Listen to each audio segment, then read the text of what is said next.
So it depends on how long you've worked.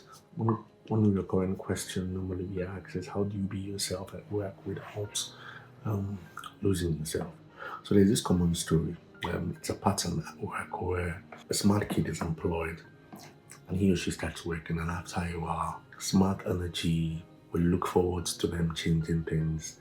Then one day, he or she confronts the boss or the system, and everywhere goes quiet. Then someone draws them and tells them things like, you don't need to sound difficult if you have to stay here for so long.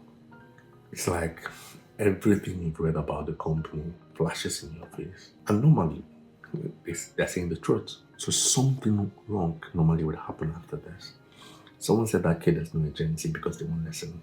But the normal pattern will always be okay. I'm not given an opportunity to express myself. After 6 months, a smart, brilliant kid exits.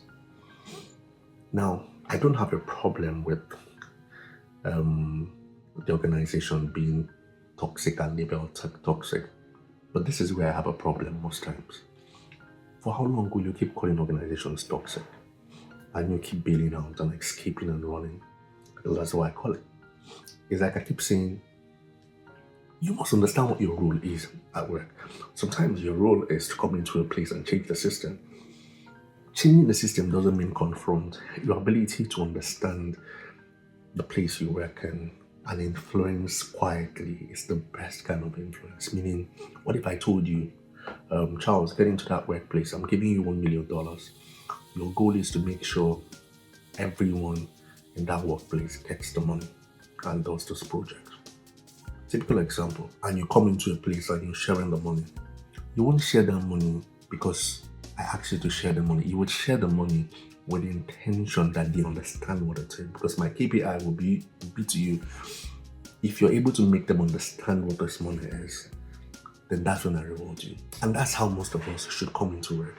Because the bottom line is this, most organizations are rigid, old, cultural. They don't say what they do, and we come in with light. You must understand your key responsibility.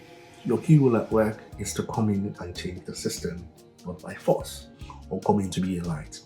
Understanding that you could change the system not by being violent or being loud is one of the first things that you must stick to your head if you really want to make this thing to work well. So, how do I change the system without sounding?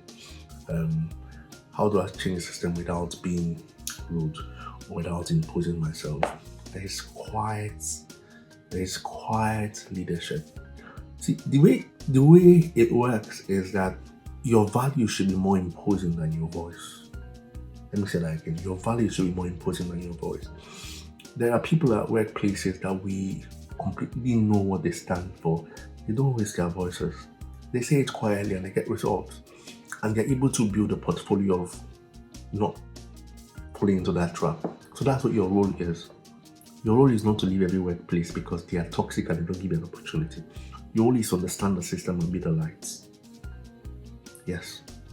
Because that's a guarantee that the next place is not toxic. And what have you even done if you told us not the normal that the place is toxic? The goal is for you to figure it out. So go figure it out. By not being difficult, no. By imposing your values and not your voice. My name is Charles Sabine. Share some amazing day.